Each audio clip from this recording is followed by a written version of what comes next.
In Consumer Corner, we take a look at trends creating a buzz here in China. On today's show, we'll discuss the high rates of abortion cases amongst China's young people. The number of abortion operations in China has increased in recent years. According to data released by the Chinese government, there are about 13 million abortion operations every year. The amounts account for a quarter of global abortions. In China, there are some new signs in terms of abortion cases. Our research showed that among people who have had an abortion, unmarried females take up more than 40%. And there's a trend that the age of those getting abortions is getting younger.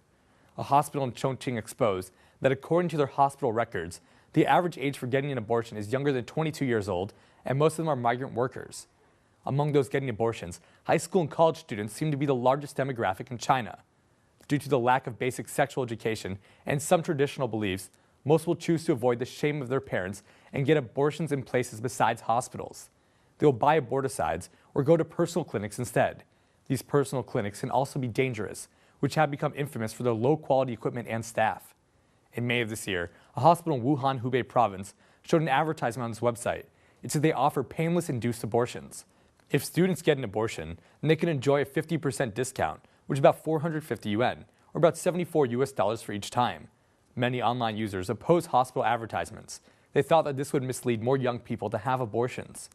The hospital explained that considering a student's economic capabilities, this kind of activity aims to help college or young students solve their problems. Recently, a lawyer in Beijing named Wei Aimin suggested that public hospitals should be free for students to have abortions. Wei also said that they should at least keep the costs very low. The suggestion found a lot of criticism online. Some people insisted that this suggestion would mislead young people to indulge themselves and that it would lead to more abortions. Some Chinese net users also posed a suggestion.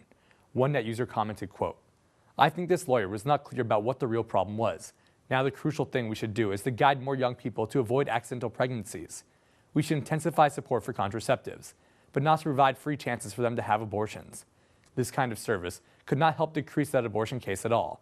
It will likely mislead more people tending to be irresponsible in sexual relations."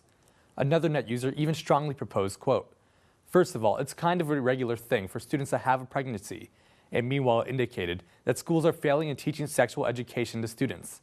Now some people have suggested providing free abortion operations for students. This obviously would decrease the cost for students to make mistakes. On the contrary, hospitals should charge high costs for students' abortions. This might do a little work on decreasing the abortion figures. The lawyer Wei Aimin explained that as the number of young people getting abortions keeps increasing, many young people are going to personal clinics instead of big hospitals to have abortions. This would bring some safety risks to the health of young people. Wei believed that if public hospitals are free for students to have abortions, then these young people could at least get professional and safe services.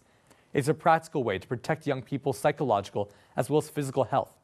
There are also some voices from net users which agree with this suggestion. One net user agreed, quote, "A large number of young people choose to have abortions in small clinics because they cannot afford the high cost of big hospitals. They take on more safety risk. If public hospitals could provide free abortions for students, the health of many young people could be protected and insured. After all, nobody would try to get pregnant just to pursue free abortions." A few net users also worried that the suggestion might bring other problems. One net user wrote, quote, "I believe this suggestion would be effective and practical for protecting the health of young people, but I'm afraid that it would also bring some other problems. For instance, it might lead to a big rise in abortion cases. Young people will tend not to take contraceptives as a result." Some net users even pointed out the lack of basic sex ed in China. One net user satirized, quote, "In my view, the best way to tackle the problem is to improve sex ed. I suppose providing the free condoms would be useful as well. Other measures would not help solve the problem at all." Among college students in China, the incidence of sex is just 30%, and the abortion rates are very high. In comparison to a country with good sex education and hospitals, this is very bad. In Sweden, the abortion and STD infection rates are all very low in high schools. Data show that the incidence rate of sex there is 90%.